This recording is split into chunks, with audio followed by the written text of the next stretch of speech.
I didn't think we'd have a news video to start the week, but here we are because there was a bit of a surprise Friday evening as it was announced that the Oshawa Generals have made a coaching change. They'll have a new voice as Derek Laxdal, after being named OHL Coach of the Year last season, has joined the Coachella Valley Firebirds, the American Hockey League. Laxdal, he did spend the last 2 seasons with the Oshawa Generals, and he's done a great job with this group. It was a young team that was maybe a little ahead of schedule with the way they played on the ice. He guided this team to a first place finish in the Eastern Conference in the 2023-24 OHL season, and they won the Bobby Orr Trophy as Eastern Conference champions. They would, though, be eliminated in the OHL final in 4 games by the London Knights, but what a great learning experience for this Oshawa Generals club, which is looking to be competitive again next season. But with Laxdal, he's shown that he can win at almost every stop. He had that time out in the Western Hockey League, ended up being a Memorial Cup champion with the Edmonton Oil Kings before coming over to the Ontario Hockey League. So really no surprise that teams in the American Hockey League would be looking for his services, especially for the Firebirds. Dan Bilesma rather. He's coached the Firebirds for the last couple of seasons and has now got the head coaching job with the Seattle Kraken. And the Firebirds, they've appeared in the last 2 Calder Cup finals. So looking to go over the top, they lost the last 2 championship series against the Hershey Bears, and we'll see what Laxdal is able to do with that group. But like I said, he's a proven winner at every level that he's coached in. It's pretty tough for the Oshawa Generals to lose the services of Laxdal because everything I've heard has been positive. The players love playing for him, and he's really changed the culture in just 2 quick years with this Oshawa Generals team. So with him graduating to the American Hockey League, there will be a new voice, but they didn't have to go far as Steve O'Rourke. He'll become the 36th head coach in Oshawa Generals franchise history. O'Rourke, he was the associate coach last season, so it's really a natural progression for him, and I think this is a good step for the team instead of looking to a coach elsewhere to take over this team because, like I said, the Oshawa Generals should be competitive next season. So with O'Rourke taking over, I don't think we're going to see much of a change in systems or style. It may be a bit of a different take on what Laxdal was coaching over these last 2 seasons, but I think O'Rourke will do a great job. He has spent years as an assistant coach, so he's finally getting that opportunity to be a head coach, and it's a great opportunity to join this Oshawa Generals group where they are. Like I said, there's some high expectations going in early next season. Oshawa looked as maybe the early favorite to win the East Division and then challenge again for the Eastern Conference.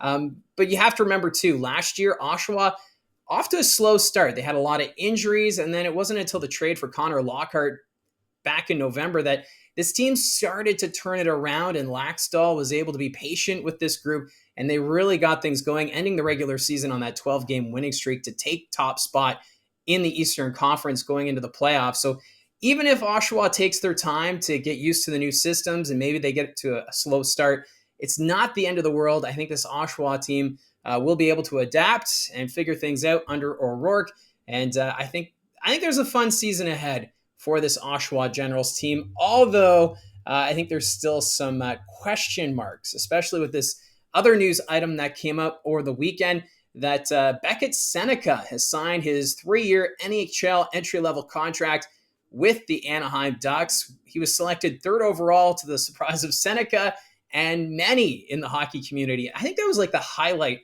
of the NHL draft in Las Vegas, just the reaction, the natural reaction of Sennecke being excited yet surprised to go 3rd overall at the NHL entry draft.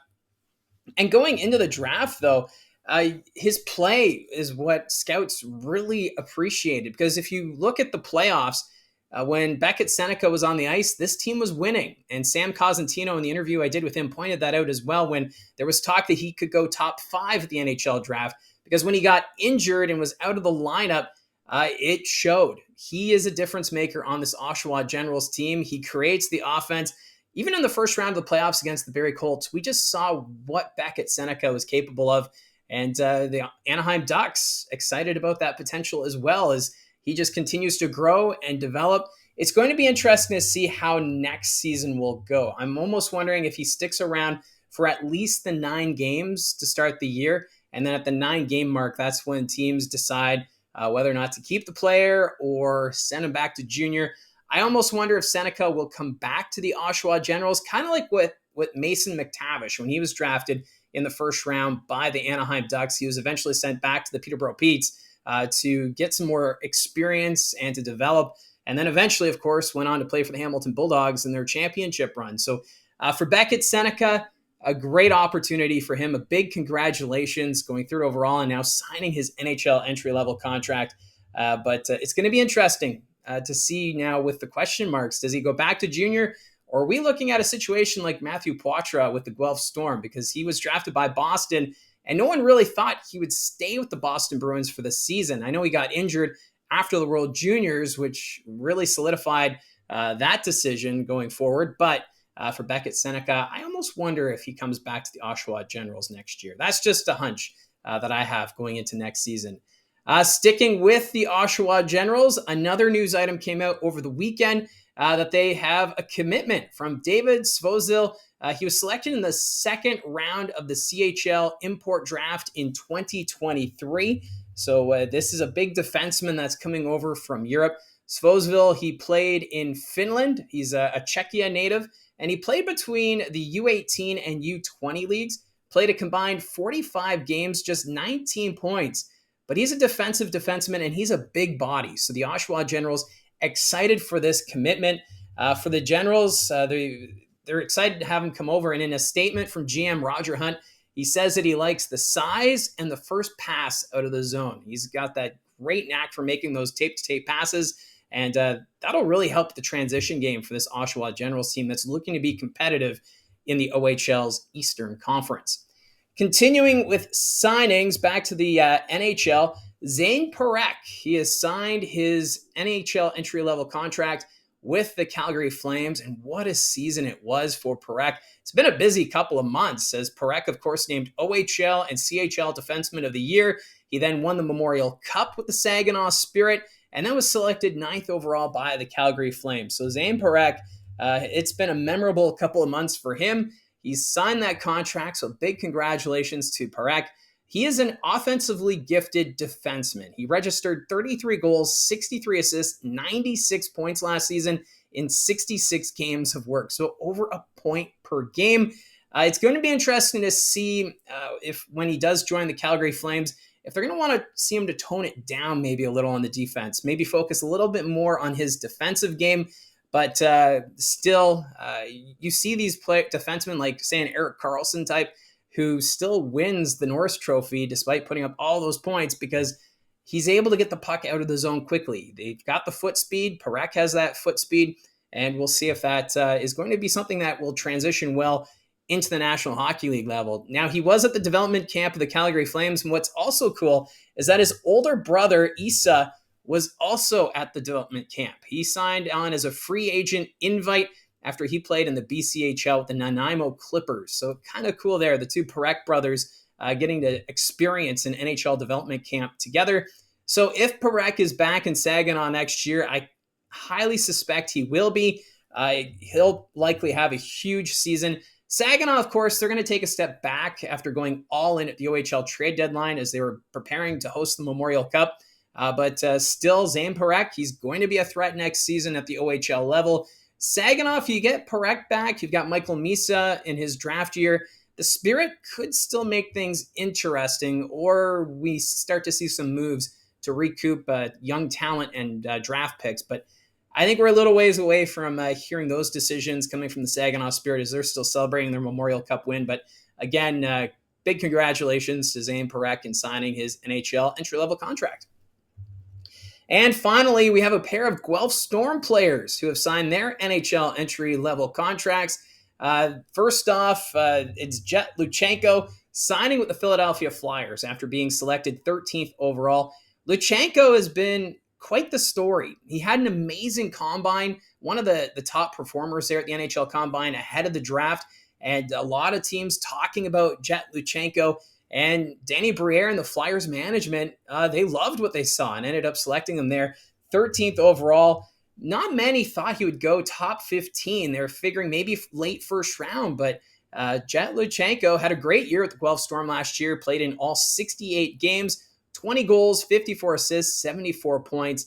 And I think for Jet Luchenko, he'll take that next step next year. He's going to be counted upon on this Guelph Storm team that is in a bit of a rebuild going into next year.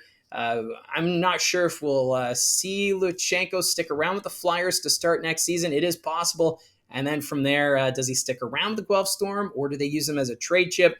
I think that's going to be a big question mark for Guelph going into next season. What exactly are they going to do? Because they underperformed last season. The offense just not there. They kind of waited a little on Matthew Poitras because they thought they would have his services last season. That didn't work out. There were also the injuries that hit the Storm pretty hard last season and dropped in the Western Conference standings. So Jet Luchenko, does he come back? And does he spend the whole season in Guelph? That's the big question mark. Now, another signing from the Guelph Storm is Cam Allen. He was one of those players that missed most of last season due to injury. He has signed his NHL entry-level contract with the Washington Capitals. For Allen, even though he missed most of the season, in 25 games, still registered 9 points. So Cam Allen, he can get it done. He's a big defenseman, and the Washington Capitals looking at the long-term plan when it comes to this young defenseman. The Capitals, they selected Allen 136th overall in the 2023 NHL entry draft, and I think he's another player that should have a big season next year as long as he can stay healthy with the Guelph Storm. So some big signings involving OHL players, and of course the surprising coaching change, although that's what the OHL is all about. It's developing the players, but it's also developing head coaches. So Derek Laxdal getting his chance to show his skills now at the professional ranks with the Coachella Valley Firebirds. So that's how I see it from the booth. Let me know in the comments section down below your thoughts on any of these news items. I'll continue with the OHL history videos tomorrow, as long as there's no other important news items to talk about tomorrow. But it's been a lot of fun doing the OHL news videos, and one of my favorite teams for history-wise is the next one. So hopefully we can get to that tomorrow. So again, thank you very much for all your support. Thank you very much for tuning in. And don't forget to like and subscribe. I'll talk to you again soon.